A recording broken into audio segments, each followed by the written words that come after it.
Earlier this year, Mark Zuckerberg went on the Joe Rogan podcast and said some pretty surprising things about the workforce.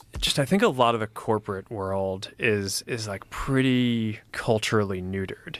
And I was curious if that was represented in the executive workforce of big tech. So I went into the S&P 500 and picked the top 30 tech companies by market cap. Of those 30, 4 of the CEOs are women. And then I went into their proxy filings, and each of these proxy filings has something called a named executive officer section. A named executive officer essentially is a highly compensated member, some of the most highly compensated members of a company.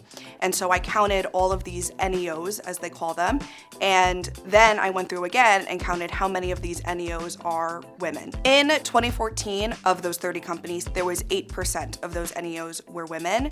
2024, or the most recent proxy filings of those 30 companies, about 20% were women, just under 20%, which begs the question, is that actually emasculation of the tech workforce? I also wanted to, on the flip side, look at the annual filings from these companies and see if they had made changes to the diversity publishing that they put in their 10Ks. Since Trump came into office, he signed some executive orders to push back on DEI initiatives. If a company has filed a 10K after that, I was curious if they had changed the language in their 10Ks, and quite a few of them have.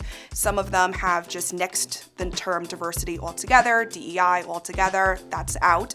Some of them have actually changed the language. So you'll see for some of these companies, instead of saying diversity, equity, and inclusion, they'll say something like a culture of belonging and inclusion or something of that sort. And that begs the question, internally, are we going to see differences, or is it just a text change to appease the administration?